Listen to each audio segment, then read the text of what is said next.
Muy buena noche, bienvenidos a un programa más de Sola Escritura, un recorrido por la Biblia. Este es un estudio bíblico inductivo que se transmite a través del Facebook de Iglesia Verbo Zona 16 cada miércoles. Así que sean ustedes bienvenidos al estudio de hoy. Nos encontramos en este momento estudiando el Evangelio según Mateo y nos corresponde hoy concluir la segunda parte del capítulo número 11. Recordamos que la semana pasada hicimos una mención de que Mateo estructura su narrativa del Evangelio en grandes bloques de enseñanza guión milagros o hechos de Jesús. Él lo ha estructurado de esta manera y ya vimos una parte muy clara donde usa este bosquejo. El Sermón del Monte es un ejemplo, un gran bloque de enseñanza y posteriormente se dedica Mateo en los siguientes capítulos a hablar de varios de los milagros de Jesús, escogidos intencionalmente para mostrar su propósito central, que es que Jesús es el Cristo, que Jesús es el Hijo de Dios. Así que hoy en la noche vamos a estudiar la segunda parte del capítulo 11.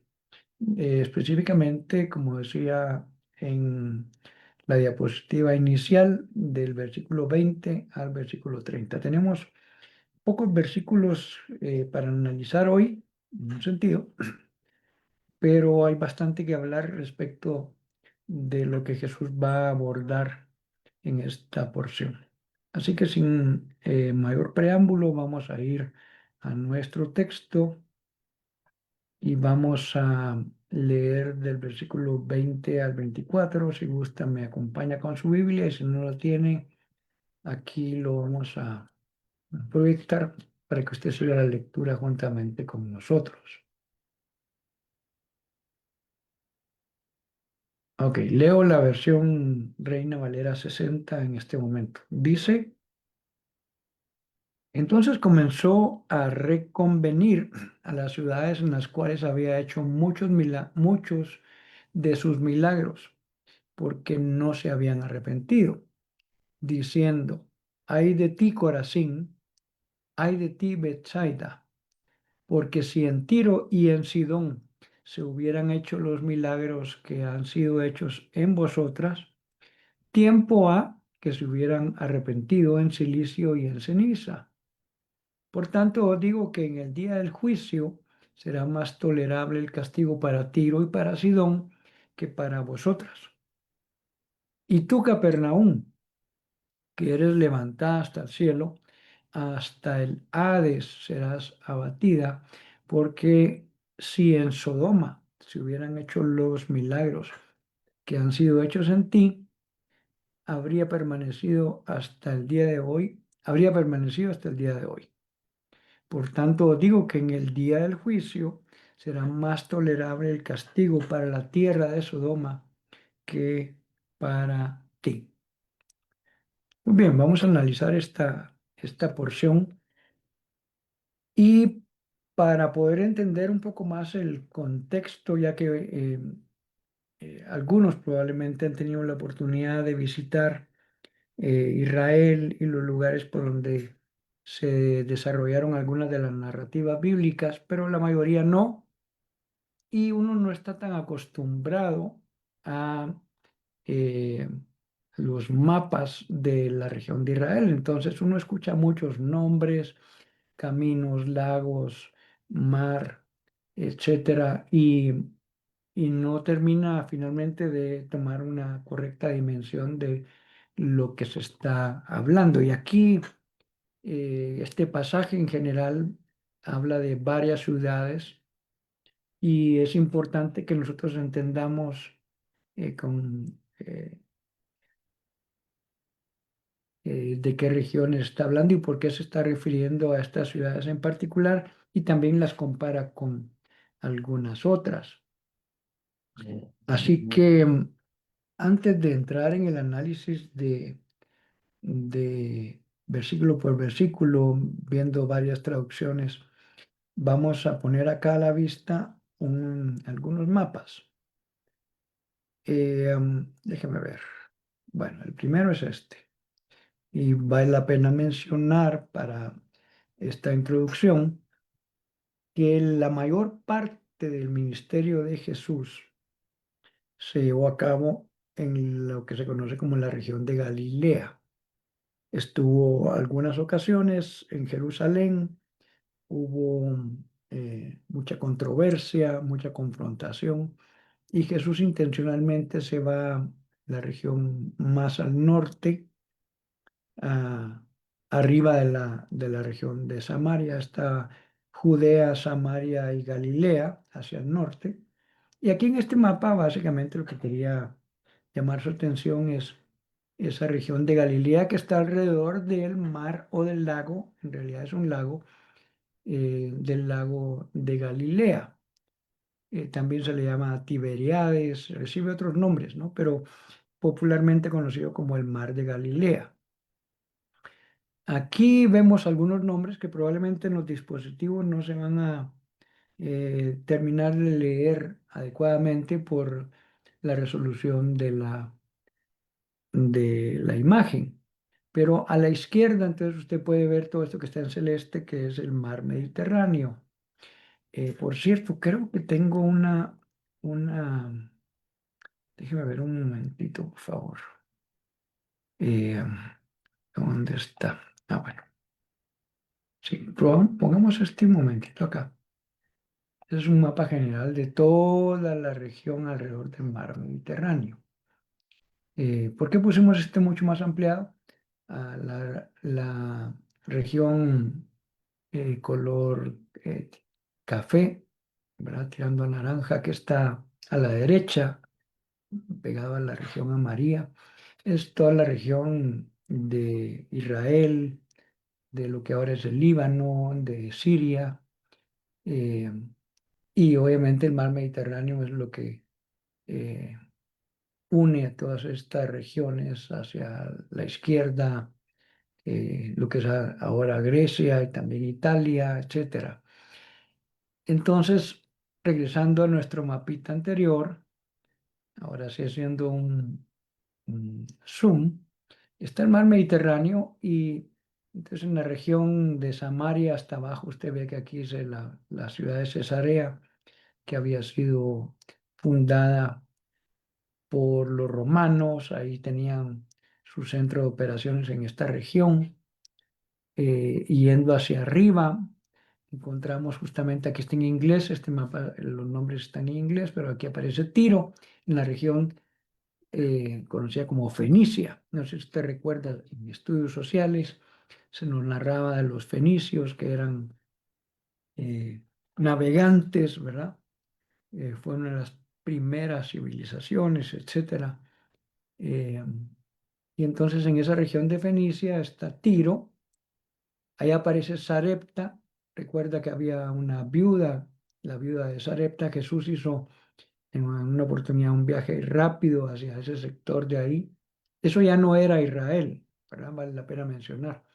La región de Fenicia en ese tiempo pues era otra nación.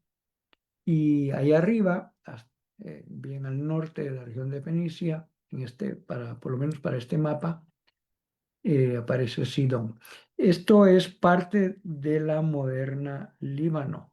Usted ve un mapa y va a encontrar ahí entonces Tiro, Sidón y más al norte la capital de Líbano. Hacia la derecha pues está la región del país de Siria, ¿verdad? Pero lo que quería mencionar aquí y recalcar es esa región de Galilea que está pintada de otro color, en este caso como tipo naranja.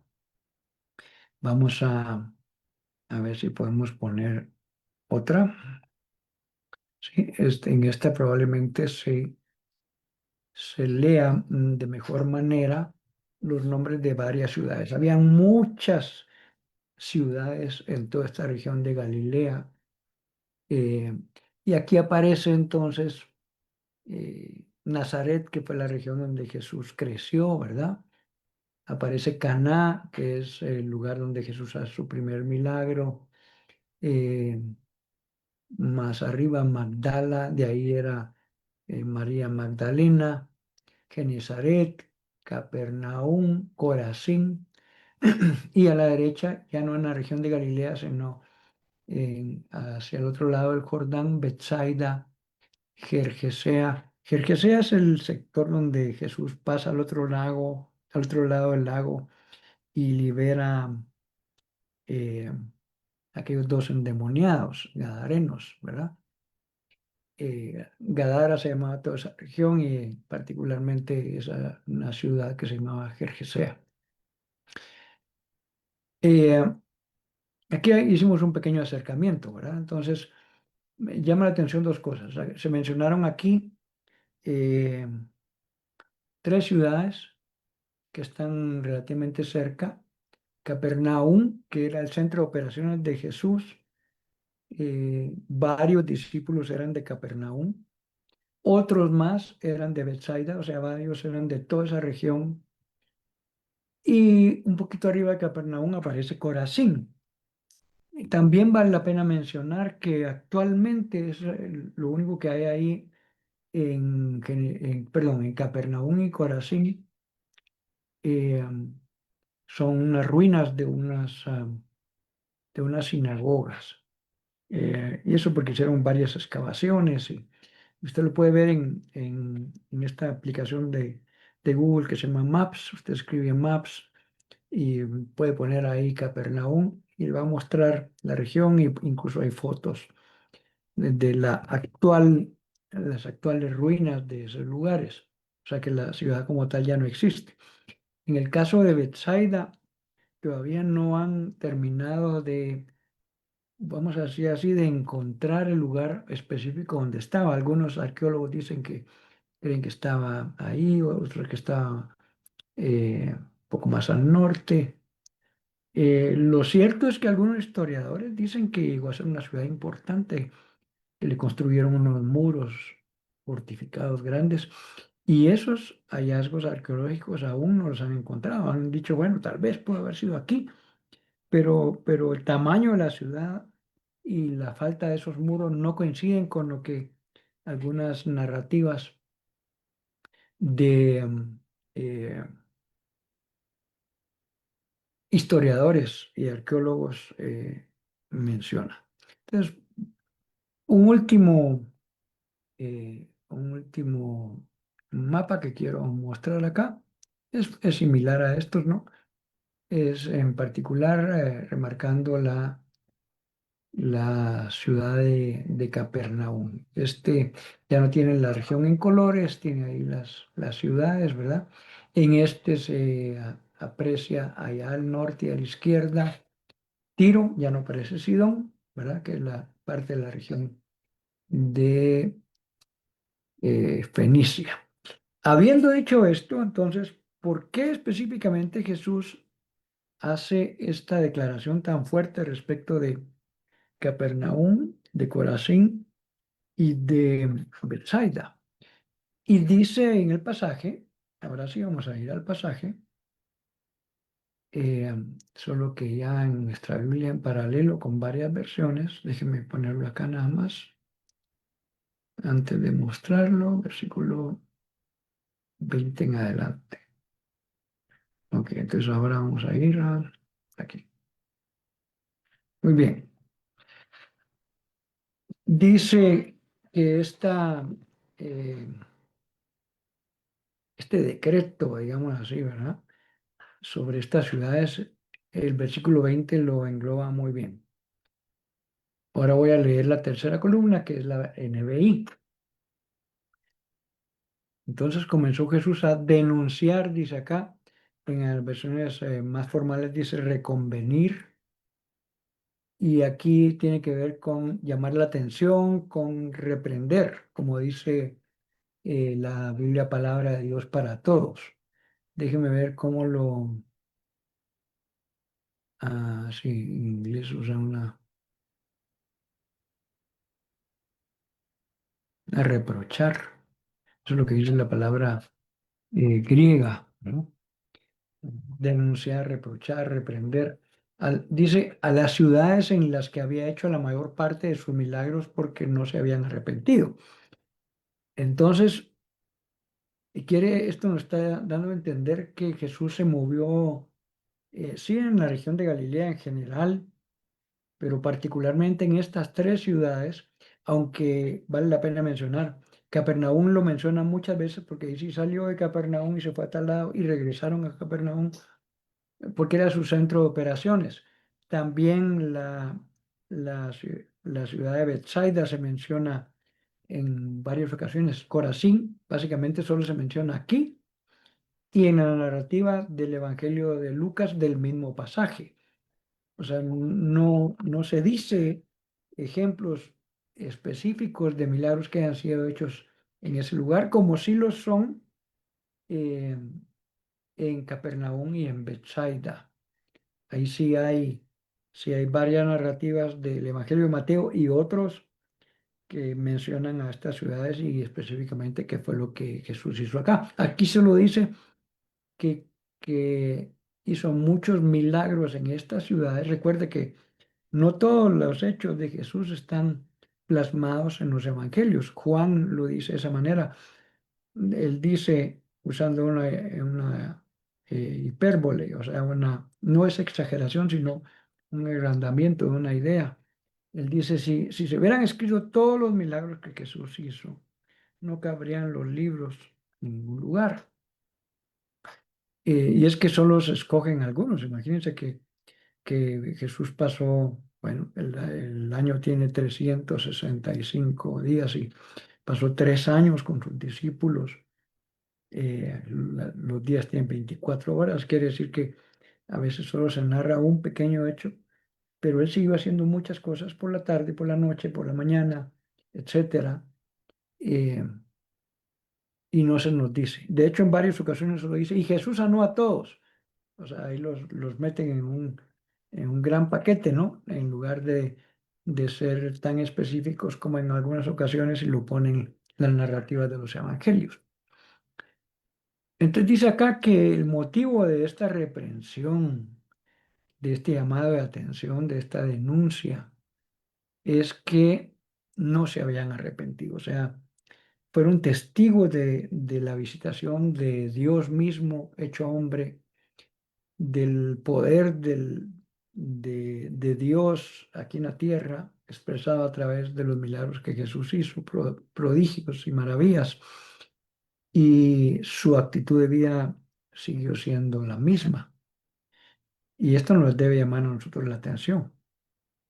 Nuestra vida está cambiando día a día para realmente agradar cada vez más al Señor. Si no, pudiera uno decir que es vacío o no sirve de mucho ir a la iglesia, ser testigo de grandes milagros del Señor. O sea, no estoy diciendo que esto sea malo, lo que estoy diciendo es que si esto no trae una conversión de nuestro corazón, algo está pasando mal. Y eso es justamente lo que Jesús reprende acá.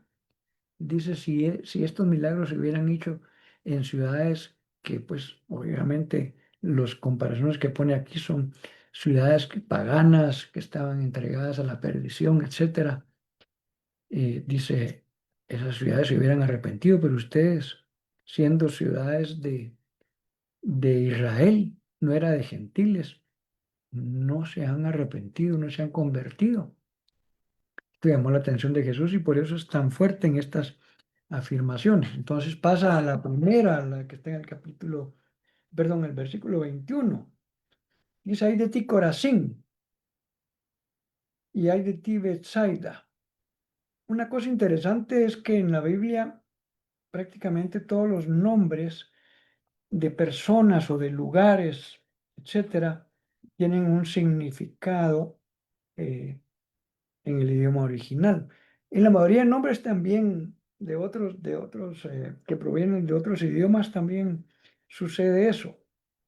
Eh, las ciudades antiguas aquí en Guatemala tenían nombres que los pobladores originales habían puesto, que tenían un significado en muchas ocasiones descriptivo de cómo era el lugar. Por ejemplo, Este programa se transmite desde Guatemala y Guatemala en el idioma original significaba lugar de muchos árboles.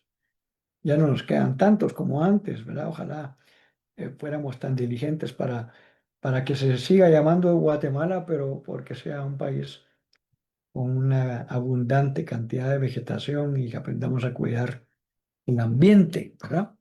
Pero eh, lo que llama la atención en este momento es que los bíblicos tienen un significado en el idioma original. Y por ejemplo, esta ciudad que se llama Bethsaida, en el hebreo, la palabra Bet significa casa. Y luego la siguiente palabra, o sea, esto es una palabra compuesta.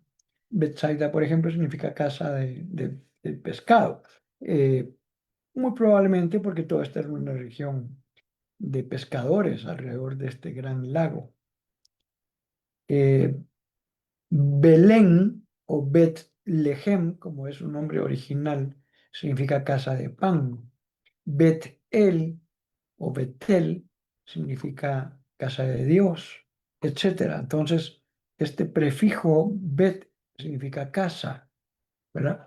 En el caso de Corazín, tiene un significado oscuro, se le llama, o sea, no muy claro, no se determina con claridad cuál es el significado del nombre de esta ciudad, pero en el caso de Bethsaida sí, particularmente, que es un nombre compuesto, como ya le conté, ¿verdad? Entonces, cuando usted escuche alguna ciudad bíblica que empieza con Bet, usted va a saber que es un nombre compuesto que significa casa de tal cosa.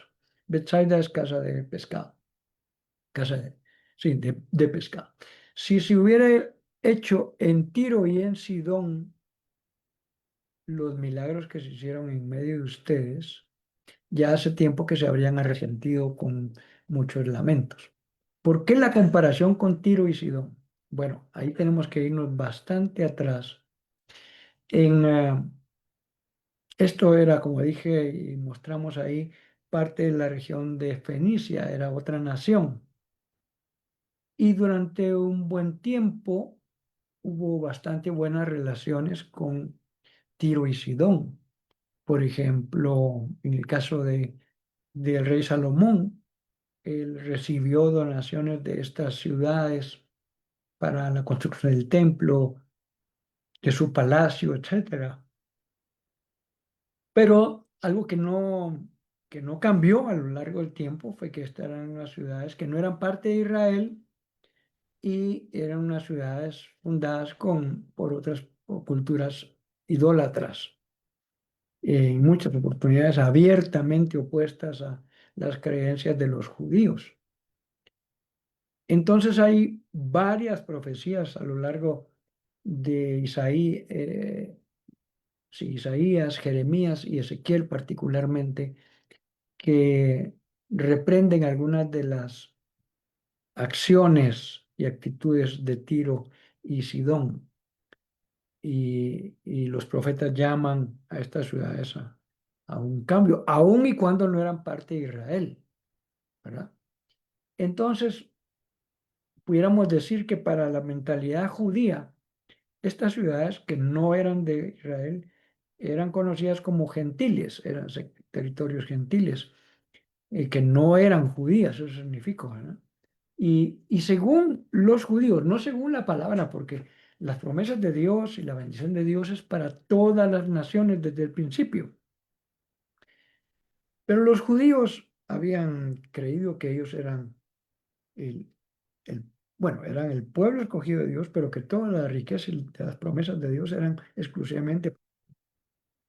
Entonces los judíos en ese tiempo se habían vuelto sumamente despectivos hacia los gentiles. Tenían escritos que eran muy fuertes en cuanto a esto, era ser despectivos y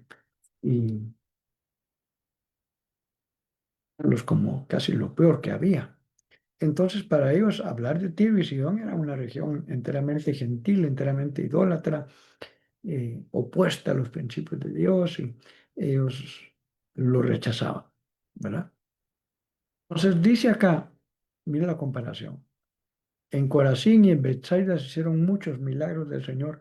Pero dice, si en Tiro y Sidón, que eran ciudades idólatras, si hubieran hecho los milagros que se hicieron en medio de ustedes, estas dos ciudades idólatras, gentiles, hace tiempo que se hubieran arrepentido con muchos lamentos. Eso dice la NBI. Aquí hay otra cosa importante, ¿verdad? Dice, se habían arrepentido en la Reina Valera, dice, en silicio y en ceniza. ¿Qué significa eso? Estas versiones parafraseadas, quizá en este momento la NTV nos va a dar mayor luz a esto que iba a explicar ahorita, pero primero lo voy a leer aquí y luego entonces lo voy a comentar. Hemos dicho que las versiones parafraseadas a veces añaden algunas palabras, algunas cosas que no están en el original griego. Media vez no se salgan del contexto, está bien. Si se salieran, pues obviamente están adulterando la palabra del Señor. Pero ellos tratan de poner el sentido incluso de la costumbre como tal o de las ciudades que para nosotros no son muy familiares, para que se pueda entender. Leámoslo. Vamos a leer las dos para ver lo que nos añade. ¿Qué aflicción les espera a Corazín y Betsaida? Estoy leyendo la cuarta columna del versículo 21. Pues si en las perversas ciudades, ahí está, mire, de Tiro y Sidón se hubieran hecho los milagros que hice entre ustedes, hace tiempo sus habitantes se habrían arrepentido de sus pecados, vistiéndose con ropa de tela áspera y echándose ceniza sobre la cabeza en señal de remordimiento. Esto es lo que significa si hubieran arrepentido en silicio y en ceniza. Había una costumbre judía de ponerse ropas ásperas como el brin o cierto tipo de mantas de tejidos ásperos. Eso era como una señal de quebrantamiento, de arrepentimiento. Eh, claro que no sirve de nada vestirse ese tipo de ropa si mi corazón no cambia, ¿no? Pero era un simbolismo. Cuando yo estaba arrepentido por algo, me vestía con ese tipo de ropas primero, y eso es lo que dice ahí, vestirse en silicio. Eh, y luego dice echándose cenizas sobre la cabeza. O sea, este tema era como una declaración pública de que estoy eh, con dolor en mi corazón, arrepentido por algo que se hizo o hice. Mire cómo lo dice la palabra de Dios para todos. Pobre de ti, Corazín, pobre de ti, Betsaida, porque si los milagros que se hicieron en ustedes se hubieran hecho en Tiro y Sidón, ellos habrían cambiado su vida hace mucho tiempo. Por cierto, eso es lo que significa realmente arrepentimiento. No solo es un sentimiento de haber hecho algo incorrecto, sino que el arrepentimiento bíblico implica un cambio de mente, es lo que significa en el griego metanoia, cambio de mentalidad, y por consiguiente implica un cambio de conducta. Si yo no cambio de mentalidad y de conducta, no me he arrepentido bíblicamente. No es solo, ay, qué mal hice, ¿verdad? Y sentirme mal y probablemente sentir remordimiento. No, implica un cambio de mentalidad y de conducta. Entonces dice acá, se habrían puesto ropa áspera y echado ceniza en la cabeza para mostrar dolor por sus pecados. Entonces, en este caso, estas dos versiones parafraseadas, mencioné la nueva traducción viviente y la palabra de Dios para todos, sí nos traen bastante luz si uno no está muy acostumbrado a leer eso de arrepentido en silicio y en ceniza. ¿Eso qué es? ¿Cómo se hace eso? ¿Para qué? ¿Verdad? Eh, en este caso, estas versiones sí nos dan un bastante mejor entendimiento, ¿verdad? Ok, sigamos leyendo el 22. Pero el juicio será más tolerable el castigo para Tiro y Sidón que para ustedes. Ok, aquí se está hablando Jesús en términos del final de los tiempos. La Biblia dice que hay ciertas doctrinas que son fundamentales para todo cristiano. Esto es como cuando van a construir un edificio y ponen los cimientos, ponen los fundamentos, se dice, para que el edificio aguante lo que se tiene proyectado construir y también las adversidades del clima, el tiempo, etcétera, el viento, muchas cosas. Aún si es una región telúrica donde tiembla mucho, el edificio debe tener los cimientos adecuados para que cuando haya este tipo de eventos permanezca firme. Así la Biblia dice que hay ciertas doctrinas que son fundamento del cristianismo y están contenidas en la carta a los Hebreos, capítulo 6, versículos 1 y 2. Dentro de esas doctrinas fundamentales, no es que eso sea como lo más avanzado y que difícil de entender. Dice la Biblia en Hebreos 6, 1 y 2 que una de esas doctrinas es la doctrina del juicio eterno. O sea, nosotros deberíamos ser conocedores de lo que la Biblia dice respecto de los juicios que se van a llevar a cabo en el final de los tiempos. ¿Qué te estoy diciendo con eso? Que esto que voy a mencionar ahorita no es porque yo sea un gran estudioso ni nada, no, mucho menos. Es porque es parte de los fundamentos de todo cristiano. Si tú eres cristiano y no sabes esto, no te estoy señalando, simplemente te quiero animar a que estás perdiendo el fundamento de tu vida cristiana y probablemente el edificio que tratas, el edificio espiritual que tratas de construir, no va a estar bien firme porque los fundamentos y cimientos no están bien puestos. Deberías ocuparte en que estén bien puestos. ¿Y cuáles son las otras doctrinas?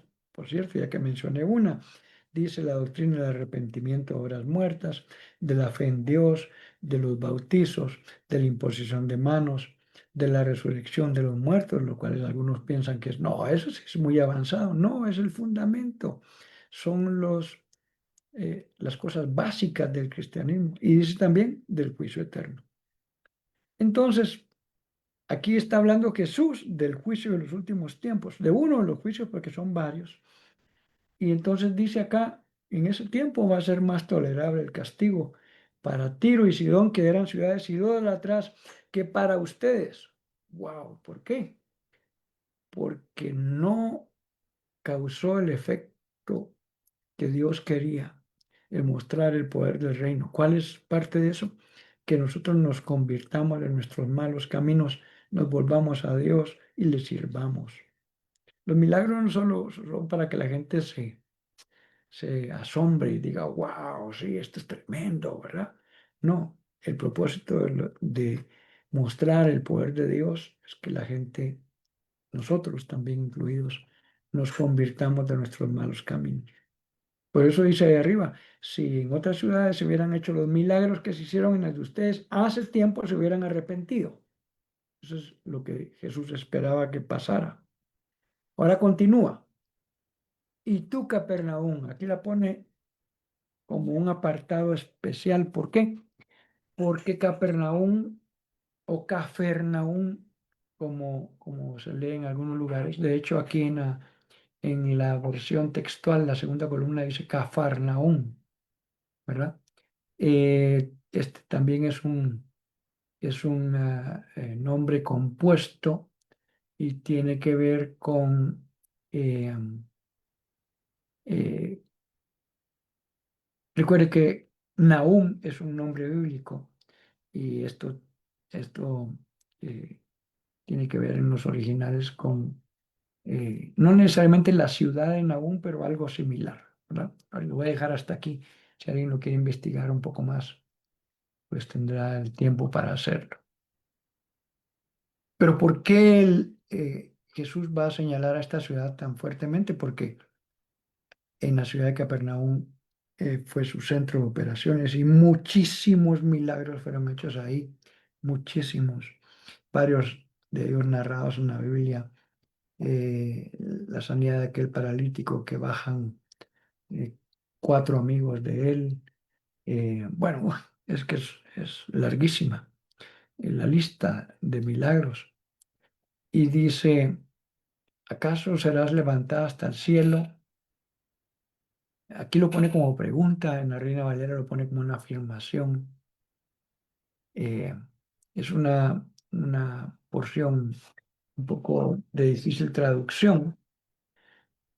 Dice, no, sino que descenderás hasta el abismo. Esto es lo que el contraste que está planteando en este tema. Aquí dice hasta el Hades, ¿verdad? En las versiones formales, aquí en las parafaseadas dice, descenderán al lugar de los muertos. El Hades es el lugar donde según la cultura judía iban las personas que fallecían. Por cierto, en ocasiones también aparece como Hades Seol. Y como dije, esta es otra doctrina de las fundamentales del cristianismo, la resurrección de los muertos. Entonces, nosotros deberíamos saber con certeza cuál es el proceso para una persona que es cristiana, que ha recibido a Cristo en su corazón, que confió en el sacrificio de Jesucristo, en el momento que muere actualmente, a dónde se va, a dónde se iban los que vivieron antes de Jesucristo. Todo esto debería ser parte de lo que deberíamos saber. Te animo de veras en el Señor a capacitarte en las doctrinas fundamentales de Hebreos 6 unidos. No importa cuánto tiempo tengas de estar en los caminos de Dios. Es importante que pongas un buen fundamento, un buen cimiento en tu vida. Ok, lo que se conoce como el Hades o el Hades Seol eh, era el lugar donde los hebreos, los judíos, creían que iban los muertos. Ahí en ese lugar habían dos ambientes, según nos narra una historia que Jesús cuenta de un mendigo que falleció y dice que también falleció un rico y uno fueron al Hades ambos, pero uno fue al seno de Abraham, se le conocía como un apartado que había ahí, y el otro estaba en el Hades Seol y eh, el estaba en el seno de Abraham, pues estaba descansado, pero el otro estaba empezando a sufrir una gran cantidad de, de sufrimiento, valga la redundancia. Perdón, me había dado cuenta que sufrir fue la primera palabra que usé, ¿verdad? Estaba pasando por mucho sufrimiento y esa narrativa de Jesús dice que hay el rico le dice a Abraham que por qué no envía a alguien a que le avise a su familia para que no lleguen a ese lugar. Por cierto, esto no es lo que otra religión menciona como el purgatorio. El purgatorio es una invención humana. No hay ningún versículo que hable de eso en la Biblia. Es una mala interpretación de estos dos lugares. Y ahí se nos enseña claramente que no se puede salir de ese lugar ya de sufrimiento si no hiciste lo que debías hacer estando aquí en la tierra, que es confiar en Jesucristo como tu Señor y Salvador. Ah,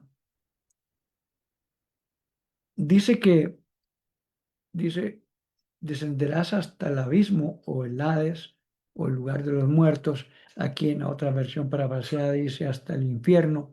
Déjeme ver una cosita muy rápida aquí. Ah, sí, la palabra en inglés se ha traducido también infierno, pero la palabra original aquí es el Hades, el lugar donde los muertos iban, ¿verdad? Ok. Dice, si los milagros que se hicieron en ti se hubieran hecho en Sodoma, ahora aquí hay otra comparación, esta habría permanecido hasta el día de hoy. Y voy a leer el siguiente y después voy a regresar a mencionar algo de Sodoma. Y algunos tenemos idea y asociamos Sodoma y Gomorra, sí, algo de eso es lo que está hablando aquí. Pero te digo que en el día del juicio será más tolerable el castigo para Sodoma que para ti. Bueno, ¿por qué esta declaración tan fuerte? Porque no se habían convertido. Habían visto la gloria de Dios, los milagros de Dios y no se convirtieron de corazón al Señor. Ah, Sodoma y Gomorra fueron unas ciudades que en el Antiguo Testamento se nos narra, llega ahí, eh, existieron en el tiempo de Abraham y de Job, y había mucha perversión en Sodoma. Usted se recuerda que, vamos a ver, en el libro de Génesis se nos narra que está Abraham en su casa y lo vienen a visitar unas personas que al final cuando uno lee todo el contexto era Dios mismo acompañado de algunos ángeles y él va camino de Sodoma y Gomorra para castigar a estas dos ciudades Se recuerda usted que llovió fuego y azufre del cielo y las borró por completo. ¿Por qué tanta severidad? Eran las ciudades que eran sumamente perversas. Eh, Mucha de su perversidad era sexual. Ellos querían, cuando estos ángeles llegaron, le dicen a Lot que los saque y los quieren violar sexualmente. Era una cosa fortísima, ¿verdad? Eh, Ciudades vertidas.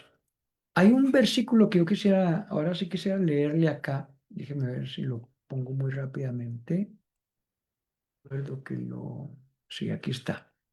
Que llama la atención, porque no era solamente, en ocasiones lo que vemos es solo la manifestación externa de algo interno que está mal en el corazón de los hombres. Y hay un versículo aquí en Ezequiel 16:49 que narra cuáles eran algunas de las raíces de esta perversidad de Sodoma. Y podemos extrapolarla a la otra, ¿verdad? Se menciona Sodoma y Gomorra, que eran dos ciudades.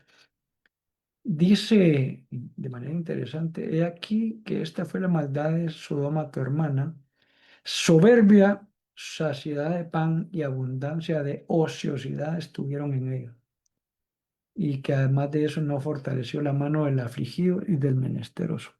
Pero estas tres cosas vamos a centrarnos por un momento. Estoy leyendo Ezequiel 16:49.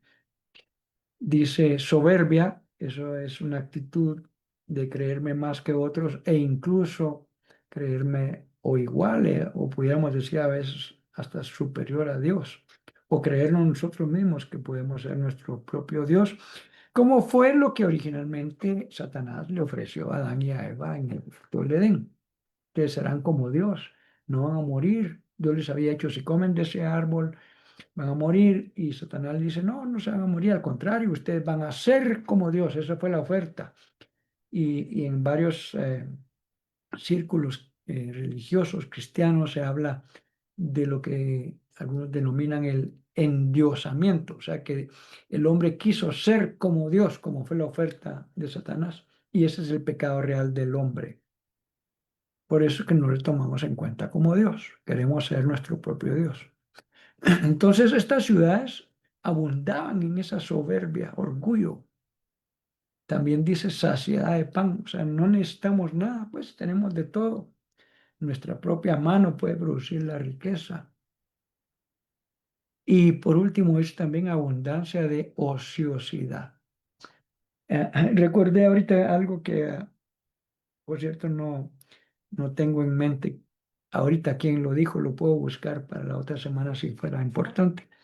Pero alguien dijo que una mente ociosa era el mejor taller para Satanás. Ocioso es estar de perezoso, de vago, sin hacer lo que debemos hacer o sin hacer nada. Justamente por estar de ocioso, David, el gran hombre de Dios, en una oportunidad dice, en el tiempo que los reyes salen a la guerra, David se quedó en el palacio, o sea, estaba ocioso, en lugar de hacer lo que tenía que hacer, que era salir a la batalla con sus ejércitos, se quedó en su palacio. Estando ocioso, vio a una mujer desde su palacio, la, la quiso tener, y eso provocó un gran pecado, grandes pecados de David, no solo por pecar sexualmente con Betsabé, sino también mandar a matar al esposo de Betsabé para librarse de él y poderse quedar con ella. Tremendo, terrible pecado. Una de las cosas que lo provocó es la ociosidad. Y aquí dice que Sodoma era una ciudad soberbia, satisfecha en sí misma, y que tenía bondad de ociosidad. Regresamos a nuestro texto. Solo quería mencionar esto porque creo yo, trae mucha luz a lo que estamos leyendo. Eh, Regresamos a la lectura comparada aquí y vamos porque sí. Entonces ya mencionamos por qué la comparación tan fuerte, ¿verdad? O sea, hablar de Sodoma y Gomorra eran de las peores ciudades que se nos habla en la Biblia en cuanto a perversión. De hecho, hay varios pecados modernos que toman este nombre, pecados sexuales, como la sodomía, por ejemplo, viene de tomar el ejemplo maligno de la perversidad sexual que había en estas ciudades. Ok, sigamos leyendo ahora nuestro texto. Vamos a leer la última porción que nos corresponde hoy. Hoy dijimos que teníamos una porción un poco recortada. No por eso íbamos a terminar muy rápido. Ya veo que ya llevamos 40, estos, esta porción de 4 versículos. Y ahora leeremos del 25 al 30. Pareciera aquí que Jesús va a cambiar de tema. eh, Todo, ya va a ver usted por qué, no es necesariamente, pero sí en el tema de estos juicios emitidos sobre estas ciudades, eso sí, termina de emitirlos ahí. En aquel tiempo, respondiendo Jesús, dijo: Te alabo, Padre, Señor del cielo y la tierra, porque escondiste estas cosas de los sabios y los entendidos y las revelaste a los niños. Sí, Padre, porque así te agradó. Todas las cosas me fueron entregadas por mi Padre, y nadie conoce al Hijo sino el Padre, ni al Padre conoce a alguno sino el Hijo, y aquel a quien el Hijo lo quiera revelar. Vengan a mí, o venid a mí todos los que estáis trabajados y cargados, y yo os haré descansar. Llevad mi yugo sobre vosotros y aprended de mí, que soy manso y humilde de corazón, y haré descanso para vuestras almas, porque mi yugo es fácil, ligera mi carga. Como dije, parece aquí que Jesús está haciendo un viraje y hablando ahora así completamente de otra cosa. Hay un punto que los enlaza, que Jesús dice: Te alabo porque escondiste estas cosas de los sabios y los entendidos y las revelaste a las personas sencillas, como los niños. Veamos de qué está hablando aquí Jesús en esta última porción. 5 en adelante, ¿no? Ok. Dice, ahora en otra traducción, voy a leer ahora la cuarta columna en la NTV, porque la NBI en este momento se parece un poco a la Reina Valera en lo que dice. En esa ocasión, Jesús hizo la siguiente oración: Oh Padre, Señor del cielo y la tierra, gracias por esconder estas cosas de los que se creen sabios e inteligentes y por revelárselas a los que son como niños. Esto, esto es parte del sentido real de este pasaje, ¿verdad? Porque dice: las revelaste a los niños. Quiere decir que a los niños de edad, de corta edad, que son los que van a entender esto, no necesariamente en el... Un momentito, por favor, solo voy a...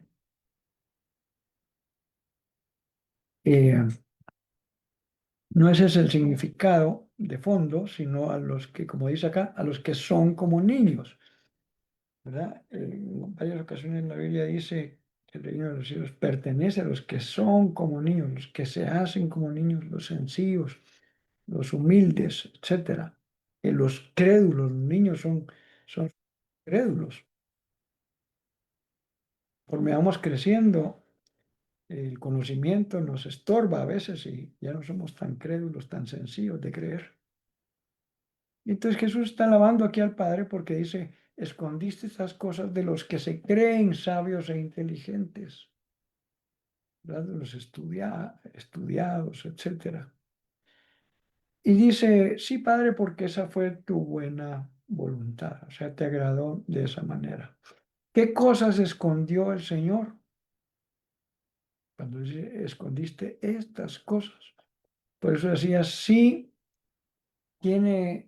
aquí hay una concatenación con lo que venía hablando. O sea, no fue que Jesús de repente, voy a decir esta oración en voz alta, sino que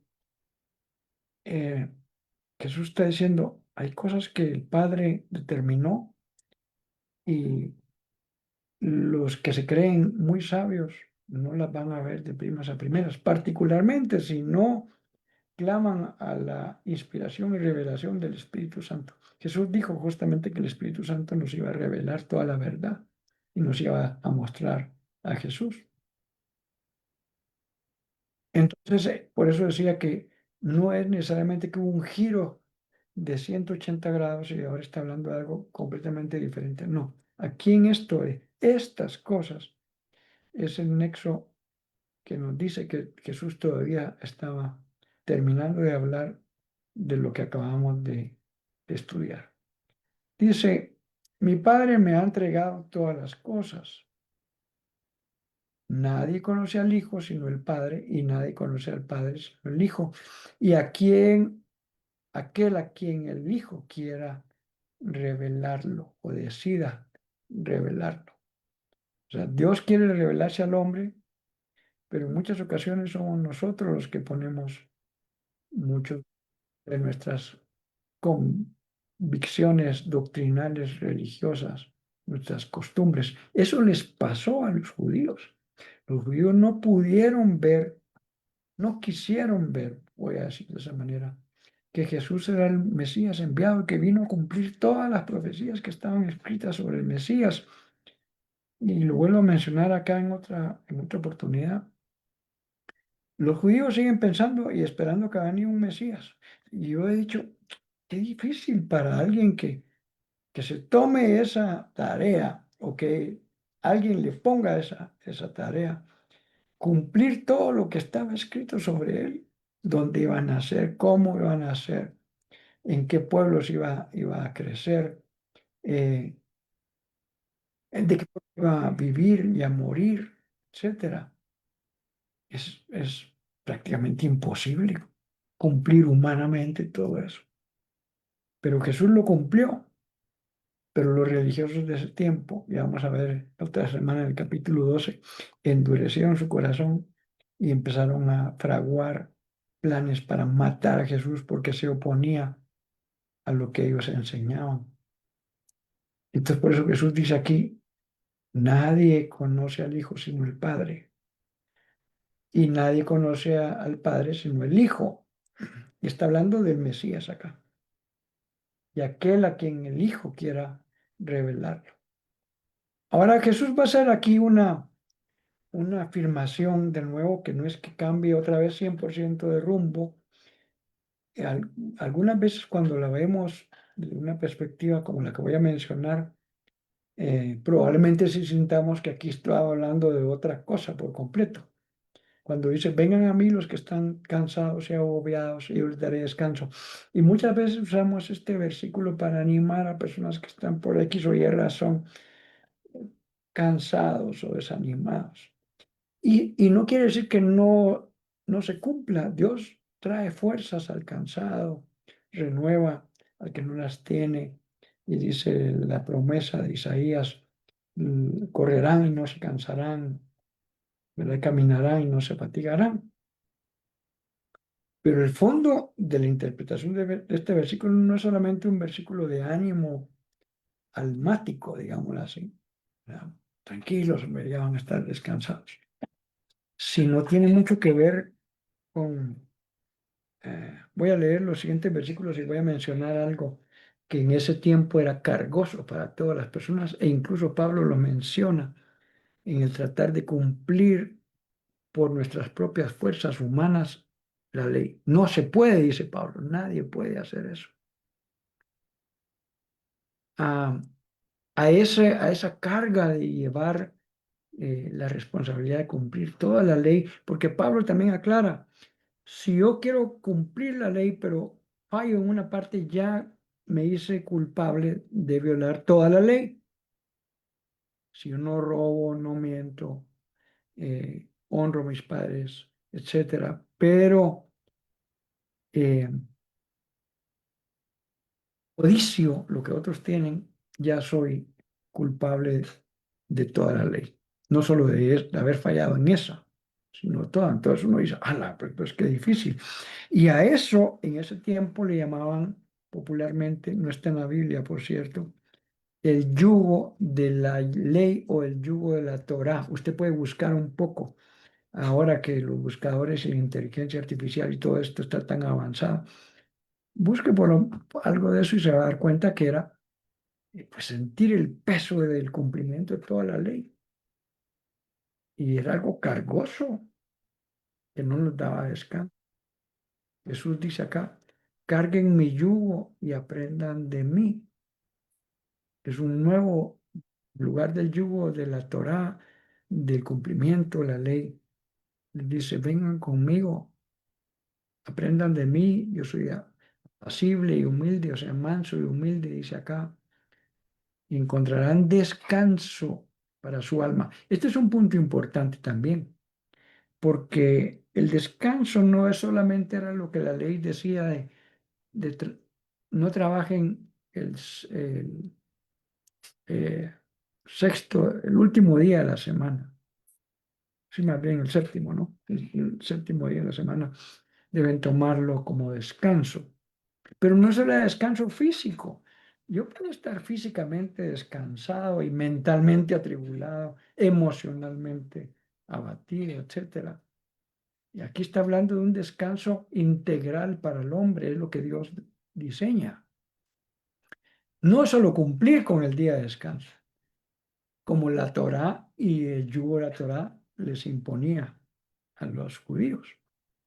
Entonces, Jesús está hablando de acá algo mucho más profundo que solamente, pues te sientes desanimado. Ven a Jesús. Sí, Jesús te va a ayudar, pero el fondo de la interpretación de este versículo no era ese. De acuerdo a lo que varios estudiosos proponen, y yo personalmente creo que así es. Por eso es que Jesús dice, mi yugo es suave, fácil, y mi carga es liviana.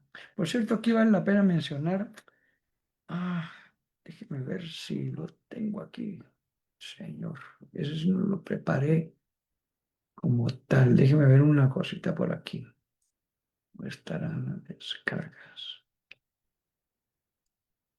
Es que iba a mencionar que como nosotros ahora ya nos preparamos la tierra, de hecho muchos de nosotros ya no somos agricultores, ¿no?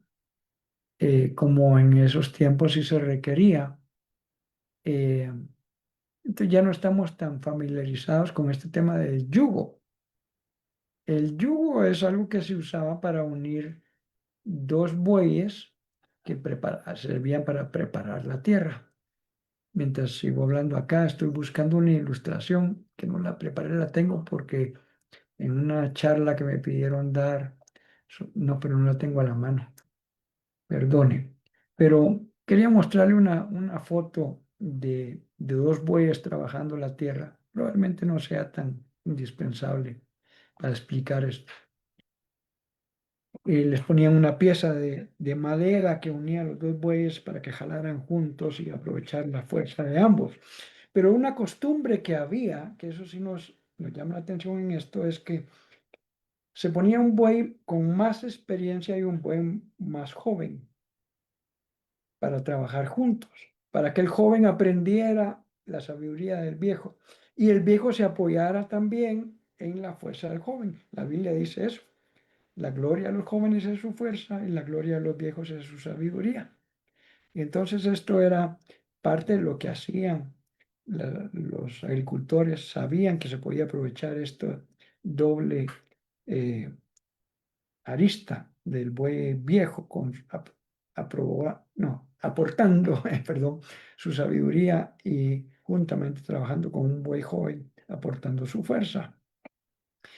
En esta figura que está diciendo aquí Jesús, porque él está diciendo, trabajen junto conmigo, lleven mi yugo, o sea, yo voy a estar a la par de ustedes.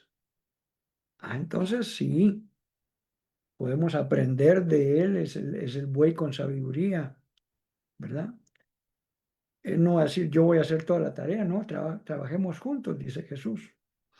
Y yo en una plática que me invitaron a dar sobre esto decía, si tú te sientes cansado es porque probablemente estás llevando la carga solito o estás llevando una carga que Jesús no te puso. Porque si la llevaras juntamente con Él, aquí dice, mi yugo, el que podemos trabajar juntos es ligero, es fácil y la carga es fácil y liviana. Si te sientes cargado, es porque probablemente no estás aprendiendo a llevar el yugo y la carga juntamente con Él. Y por el lado de el cumplimiento de las cosas ahora que Dios nos pide, ya nos quitamos ese pesado el yugo de la Torá. Es decir, para poder venir a Dios tienes que ser perfecto y no fallar nunca en la Torá. Jesús vino a morir en la cruz del Calvario llevando nuestras iniquidades y ahora es por fe que venimos a Dios. Entonces, esto tiene una profundidad riquísima, ¿verdad? Que trae, ahí sí, trae descanso a nuestro corazón. Vamos a saludar a unas personas que estuvieron con nosotros hoy y empezar a despedir la transmisión de buena noche, invitándoles para el estudio del capítulo 12 a partir de la otra semana. Saludamos a Silvita Carolina Acevedo, gracias por tu saludo acá, a Miguel Iscoy, que estuvo con nosotros también, a Mimi Aragón, y a todos los que lo van a ver en diferido, les bendecimos, les deseamos que tengan una reparadora noche y que podamos seguir aprendiendo juntos de la palabra del Señor. Les pedimos nuestra transmisión, que el Señor les bendiga.